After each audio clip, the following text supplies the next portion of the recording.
Good morning. You're welcome to another edition of Import-Export Platform Facebook Live, brought to you by 3Thinkers Trade Academy. This morning we'll be looking at a new topic, and that is titled Export Market Entry Strategies. Export Market Entry Strategies. So we're going to be looking at international marketing. We're going to be looking at the need to adjust to feed the new market. We're going to be looking at some example of how some organizations were able to penetrate new market. We're going to be looking at the channels, export marketing channels. We're going to be looking at the hurdles to be crossed in entering into the new export market. And then we're going to be looking at your email proposal. How do you send it? What should be the content of your full corporate offer? We'll be looking at export marketing planning process. We'll be looking at some barrier to entering the export market. We'll be looking at how to overcome these barriers. We'll be looking at international marketing and information systems.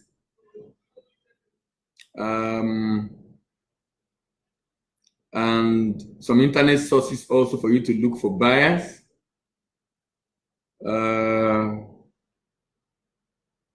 And the direct and indirect export option before we round off. I mean, there's so many to do.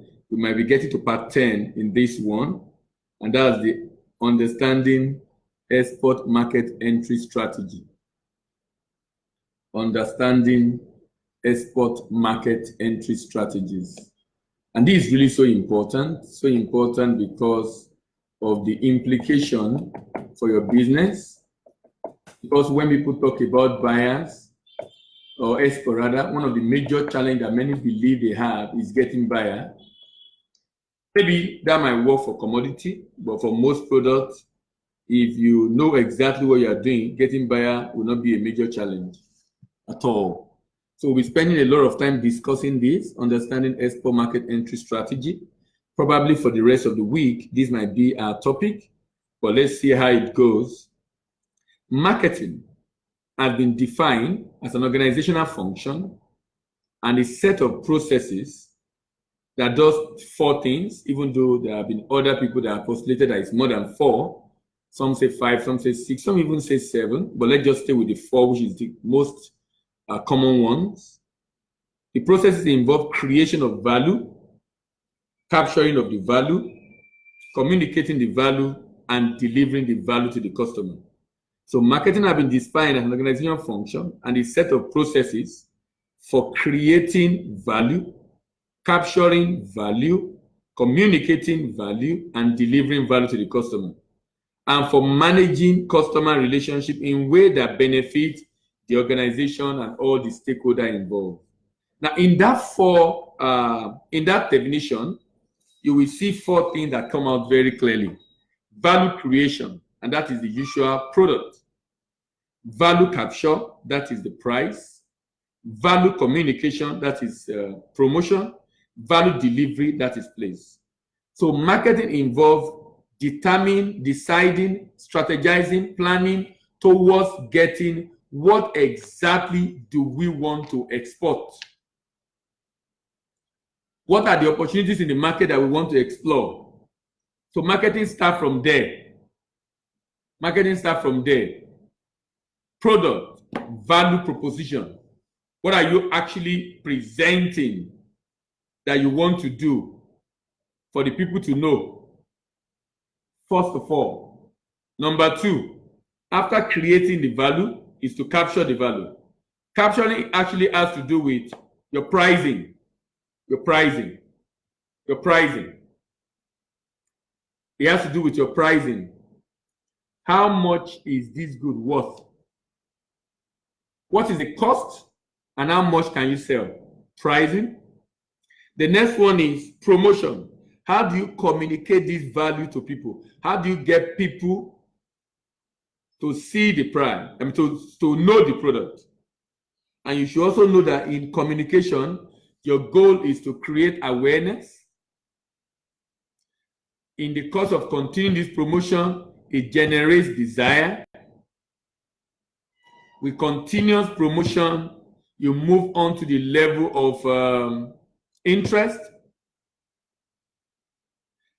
and eventually action. Sorry, let me start it again. Awareness, then interest, then desire, then action. So as you start promotion, people get to know about what you do, you create awareness. You should go beyond the awareness to sell the idea to the people well enough that they will begin to generate interest. You should go beyond interest to make prominent before them the value you are delivering so that they can begin to show interest, go beyond interest and generate desire. And when desire comes in, it's just a matter of time. If you persist, they might take action, positive action towards buying. Then the next one is delivery. Marketing also includes delivery, place, getting the stuff across. So that means as a marketing manager in an exporting company or as the owner of the company, don't look only at marketing. Also remember marketing involves delivering that service. Because at the end of the day, the goal of marketing is defeated if the value is not delivered. The goal of marketing is defeated if the value is not delivered. So you want to ensure that the value is delivered. You want to ensure the value is delivered to the customer. So you have the export product, you have determination of the pricing, you have different options for promotion, and you have destination port of place. These 4 P's of marketing, product, price, place, and promotion, are 4 interrelated decision-making factors. It's like a control knob. You are listening to a sound passing through an amplifier, and the amplifier have control knobs that determine the output. So the price, the product you are selling, the price you are selling it, the way you are selling it to the people and creating awareness, and how you are delivering the service or product are all going to contribute to your output at the end of the day. And this determines how the market also responds to you. So they are defined as the control. It is the control of these 4 activities that a firm uses to respond to the wants of its target market. Product include the offerings, the goods, the services, the stuff you are exporting or you want to sell in the export market. That is the product. Price. This is everything that the buyer gives up. Not just the amount the buyer is paying in naira and kobo or in dollar or euro. Everything that the buyer gives up. Everything that the buyer gives up. And this is very important. This is extremely important. Everything that the buyer gives up to be able to buy this product is the price the buyer is paying. The time, the money that is given up in exchange for the product. The key to determining price is to figure out how much customers are willing to pay. How much is the customer willing to pay? And this is very important. How much is the customer willing to pay? This is so important. It's important because at the end of the day, it shows what the value of what you are selling is. How much is this customer willing to pay for this particular product at this particular point in time? How much is the customer willing to pay? Then the place. This describes all activity necessary to get the product to the right customer when the customer wants it. Everything you do to get the product to the right customer when that customer wants it. Not when he does not want it, when he wants it. And promotion is the communication by a marketer that informs, persuades, and remind potential buyer about a product or service to influence their opinion and elicit a response. Look at the goal of promotion. Is to inform them, creating awareness, to persuade them, to generate desire, to remind them constantly, all the potential buyer, about the product and service, and the goal is to influence their opinion. Your marketing is not effective if you have not been able to influence their opinion about that thing and even elicit a positive response. So the marketing activity is completed when you are able to influence opinion and elicit response. Influence opinion and elicit response. Influence opinion and elicit response. So you want to be in a place where they are, where they can see you, and that is the glory of social media. That is the joy of social media. That is the benefit of social media. That is the advantage of social media. So as a small business person in one corner of your room, in one corner of your house, in one corner of wherever it is you are, producing nice bag in your own corner, you can put it on Instagram, and then with a little money, $10, $20, $50, $100, target market people you want to sell it to in South America, in China, in India, almost in every part of the world. You can target market and sell to them specifically. That is the glory of social media and the internet. And that's basically saying that I don't need to have all the money to export. No. I don't have all the money to export. I need to have a lovely product, awesome product, a product designed in such a way that the target market, the potential buyer, cannot resist. You can be in a remote part of Nigeria and be producing for companies who will be selling in Harborough area on the street of London. Wares, clothing, shoes, bags. This is basically telling you that you really do not need to have all the millions to export. You only need to have the idea and be able to gather enough knowledge to ensure your products are up to standard. Showcase the product to people that need them around the world. Showcase the product to people that need them around the world. Showcase this product to people that need them around the world. This is so important. This is so important. This is extremely, extremely important. So we need to come to that realization. We need to come to that understanding that if we understand the 4 P's of marketing, design a product that people want, ensure it's of high quality, then the next thing is to ensure it's appropriately priced, meaning you compare your price. If you don't know how to price, just get look for my video on export marketing, export costing and pricing. I think I have up to about 10 series, more than 10 series on that, export costing and pricing. Look for the videos on export costing and pricing, and you'll be able to get to know what to do as far as pricing is concerned. Look for that video on export costing and pricing. You'll find it on my YouTube channel. You'll find it on SoundCloud. You also find it on my timeline on Facebook. But Facebook might be a bit difficult because I have to scroll down. So you might have to go for YouTube to search it out, or you go to SoundCloud to search it out. But what I'm trying to say in essence is that if your product is appropriately priced in the sense that you are not pricing yourself away from the competition. Look for your competitors. What are they doing? Ensure you produce a quality product within the range of price of your competitor, within the same bracket. If it's better, that would be great. If it's better, that would be great. Even if it's not better, it's still okay. If it's at par. But what you don't want to do is to have a pricing much more than your competitor. It doesn't make sense. It doesn't make sense.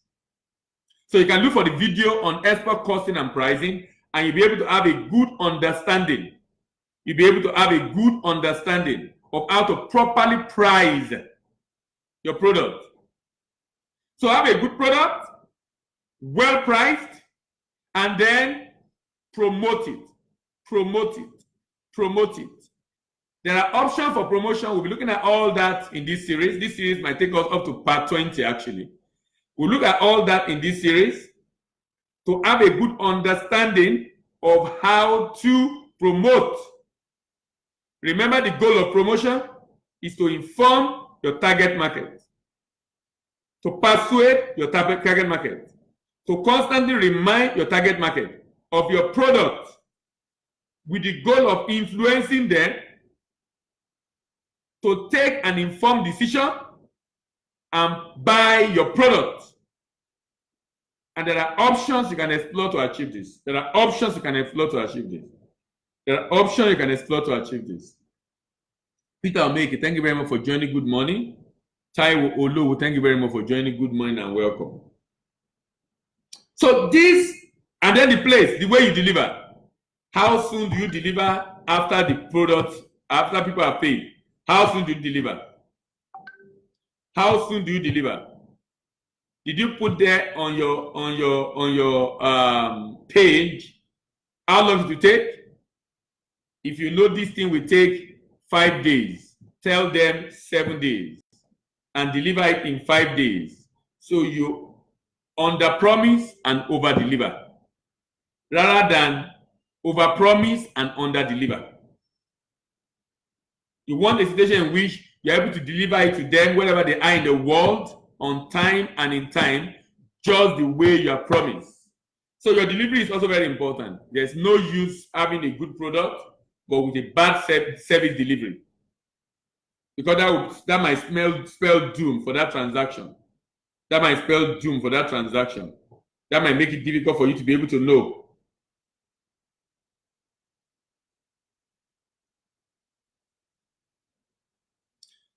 That might make it difficult for you to be able to make progress despite the fact that you have a good product. International marketing is the marketing of goods, services, and information across political boundaries. And this includes the same element as domestic marketing. So you need to plan, you need to promote, you need to distribute, you need to price very well, you need to render support services, and information to be provided to intermediate and ultimate customers. Intermediate are like your distributor, and the consumers are the ultimate customers, or the ultimate consumers rather. International marketing, however, is typically more complex than domestic marketing because of the need to accommodate key differences between the home country or domestic environment. Key difference between the home country and domestic environment and the environment in the foreign market. You need to have a good understanding of the environment in the foreign market. Inability to have a good understanding of the environment in the foreign market can spell doom for your transaction. We'll be looking at some examples of some foreign market, of some organizations that try to enter foreign market. Some did very well, some failed. We'll be looking at those examples because having a good understanding of those examples will help you to be able to ensure that you go into the foreign market in the right way. Mary Helen Nandi, thank you very much for joining. Good morning. This may include differences in culture, consumer need and wants, economic levels and structure, marketing structures and channels, available way of doing business, the laws and regulation, and many other factors which can influence how you go about your marketing. Any one of these differences can render a company approach to marketing to be ineffective. In fact, it can even make it to be counterproductive. As a matter of fact, it can mean a violation of the local law. For example, differences in culture. Differences in culture. cultural differences is so important. In fact, I cannot overestimate cultural differences. I cannot overestimate cultural differences. You know, there is this man called Ofstede. Ofstede did a research on culture. Very interesting, wholesome, and great research on culture. So if you want to export and you don't know about Ofstede model on culture, you might just find yourself making a great blunder in the course of trying to go into foreign market because of your inability to have a good understanding, of the work that Ofstede has done on culture. Inability to have a good understanding of the work that Ofstede has done on culture. Ofstede, by the way, is a professor in Europe, and he came up with some models. And these models are so important because the model helps us to have a good understanding of how to compare countries. Such that if I'm going into a market, I need to understand how does the market view what I'm about to do. He looked at culture from different perspectives. He looked at what is called power distance. He looked at what is called individualism. He looked at what is called masculinity. He looked at what is called uncertainty avoidance, long-term orientation, and indulgence. And what he did basically was to be able to help individuals have a good sense of how to approach the market, especially in dealing with the people. Number one, the stakeholders, the buyer of the product, the consumer of the product, which is called the intermediary consumer, and then, of course, customer, and the ultimate customer. So I should look at culture in relating with my partner and culture in relation to my end user. Culture in relation to my partner, culture in relation to my end user. Now, if you look at power distance, for example, what is power distance? Power distance basically talks about how we view hierarchy, how we respect people that are above us. In some culture, we give serious respect to people that are above us. In some other culture, there's no serious respect. By this, I mean that you don't have so much fear. It defines power distance as the extent to which the less powerful member of an institution, an organization within a country, expect and accept that power is distributed equally. Nigerians score very high, which means that people accept hierarchical order. But if you compare us to Europe, United Kingdom score lower, whereas Nigerians score 80, United Kingdom score 35. That means the way the UK people view their superior, they don't see them as being very high the way we see it. And that's very important. That's very important. So if you are dealing with an organization abroad, and that organization, you are dealing with maybe a middle management, and you are a director in your company, and the person is relating with you as if you are on the same level, don't feel offended, because in his mind, he has a very low power distance in his culture. You have a high power distance, so you think he should respect you. He feels he's respecting you, but not the way you define respect. So among the UK, in the West generally, power distance is lower. But if you go to a place like China,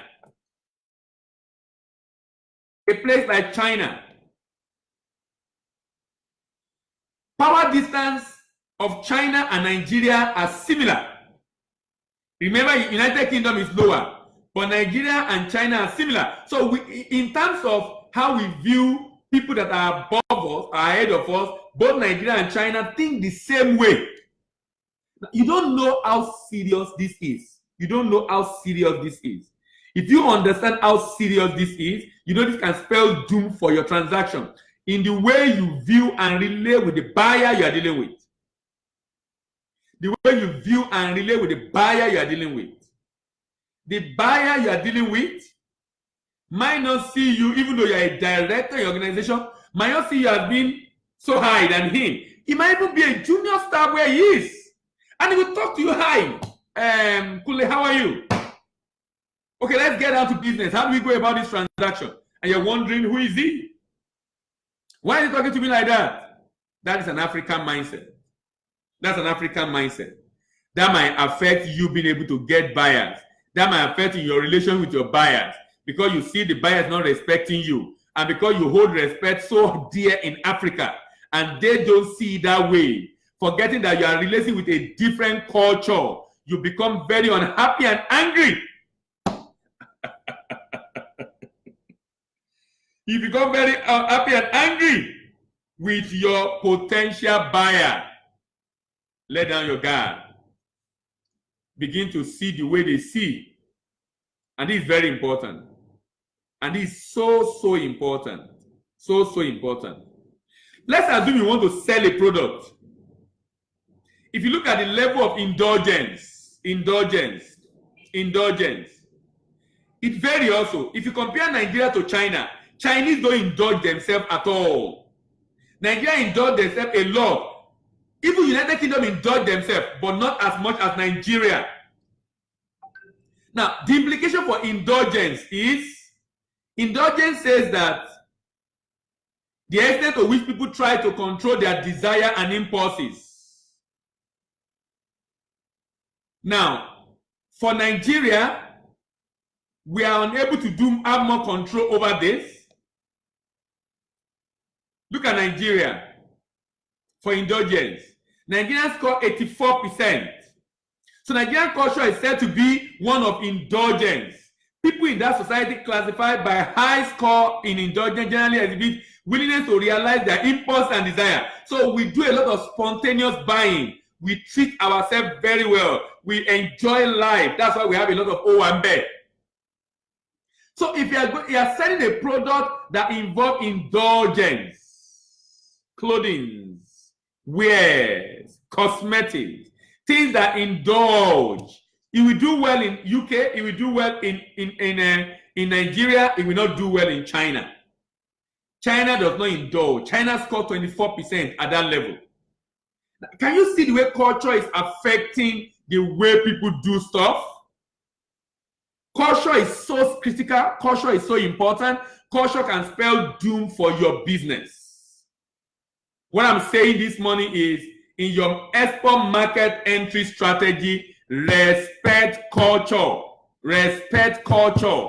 Respect culture. Inability to respect culture can lead to the destruction of that business. Can make that business not to make the desired progress. Culture is very important. Culture is very important. People have let down culture in the past, and that has spelled doom for their businesses. Culture is so important. Culture is so critical. Culture cannot be relegated to the background. Culture, culture, culture. Culture, culture, culture. Export market entry strategy must respect culture. Respect the culture of your potential buyer in the way you relate to him. Now, indulgence can also make your buyer to say, look, can we go and eat? Can we have a nice time together? Now, look at this. Look at this. A person in China wants does not want rather, does not indulge itself like Africa and the UK. But China have a long-term orientation. Nigeria have a very short-term orientation. UK have an average size orientation. So when you are dealing with a Chinese in a business, it's looking at many years to come. How do we take this business further? How do we grow it? How do we increase it? How do we expand it? A Nigerian is looking at, how do I make money today? How do I make money today? How do I do business today? China will build bridges that will last for 100 years, spend 20 years to build it, to be able to do business. So when they build structure for a long time to last long, so their business are more enduring also. We are very short term. That's why our businesses don't last. The mortality rate of businesses in Africa is very high because of the mindset that drives that business. Adenike Okunowo, thank you very much for joining. Good morning. Naimeka Anthony, thank you very much for joining. Good morning and welcome. Osage Esan Bedo, thank you very much for joining. Good morning and welcome. We are discussing understanding export market entry strategies, and today we are doing part one. And this will be a very interesting journey, especially for those that think they are not able to get buyers and have huge challenges getting buyers because of their inadequate understanding of what exactly it means to get buyer. Inadequate understanding of exactly what exactly it means to get buyer. And this is very important. This is very critical. Very, very critical. We're going to continue this session in the evening. We are still discussing the export market entry strategy. Remember, we'll come up every day by 8 a.m. and also by 6 p.m. Monday to Friday. So if you have missed the earlier part of this video, you can check my timeline afterwards. Then you'll be able to see some of the things we've discussed about export market entry strategy. Thank you very much for listening to me again today. Again, my name is Delia Imibo from 3D Impulse Trade Academy. See you in the evening by 6 p.m. and have a great day of work. Bye for now.